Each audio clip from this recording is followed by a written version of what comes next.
file and get approved for a LOD. While everything about it is cloaked in mystery, we don't really know about exactly what you need. So just like a VA claim, a line of duty follows a similar avenue of approach. You got to leave breadcrumbs in order for the evaluation board to come up with their own conclusion.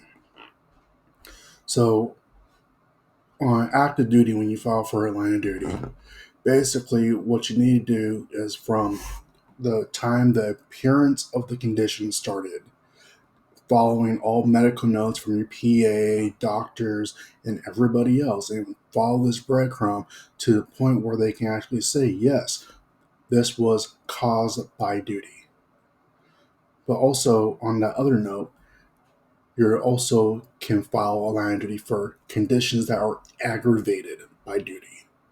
So if you have a joint that has arthritis before you join, and that joint progressively gets worse and deteriorates to the point where it has bone on bone, you can file a line of duty for that arthritis and say, I went to treatment at this point X amount of years ago, and it's progressively got worse and worse and worse. And the recent MRI has shown it's been on bone. Therefore, I would like to file for a line of duty, and I would like to have it approved for arthritis in my such and such knee. By doing this and leaving breadcrumbs active duty wise, you can go from A to B, B to C, D to E, and make it a step-by-step process so it's easily digestible for the evaluation board. Because when you submit your medical evidence, you want it so that not just you understand it, but also other individuals. If they can't understand what you are presenting, then what's the point? Use sworn statements from your battle buddies. Use your medical evidence. Talk about how this condition has been aggravated or caused by your service and that you deserve a line of duty. And by doing that after active duty, that's how you get it. But in the reserve and guard, it's a little different. There's a few other nuances and that come into play. Primarily, what I mean is, so if you're on duty in the Guard and Reserve, you're on duty for 24 or 48, however many hours, and you have that small time frame to actually prove that something happened while you're on duty. Well, what winds up happening is that you wind up having an opportunity to do stuff in the Guard and Reserve that you don't have when you're active.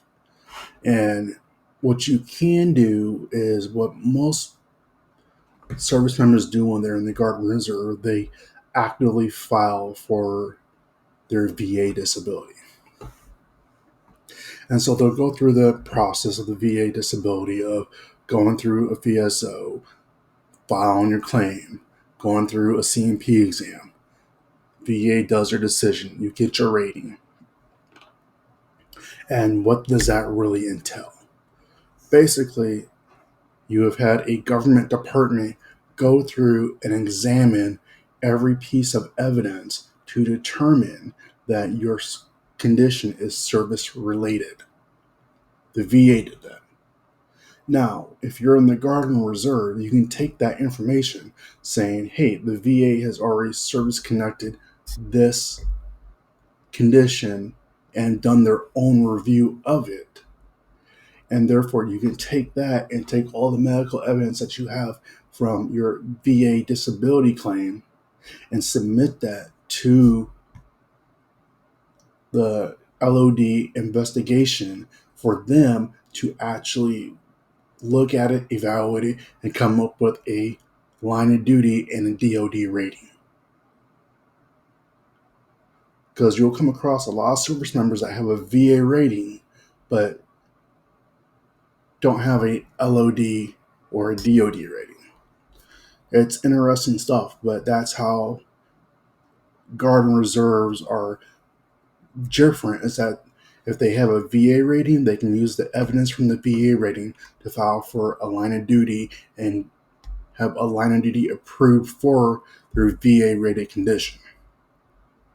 But anytime you present evidence for a line of duty, you have to make it so it's digestible by everyone. A to B, B to C, and so on. Because we want individuals to understand that we're going through the pains, hurts that this condition has caused, and as was aggravated or caused by service. So we need them to understand that. But if we can take it bit by bit, sometimes you can use your VA stuff for your line of duty. And then if you have a line of duty, it's guaranteed service connection for the VA. The VA will always follow a line of duty. If a line of duty is at a 90%, you will be rated at 100%. The VA will not go lower than your service connected conditions rated through a line of duty.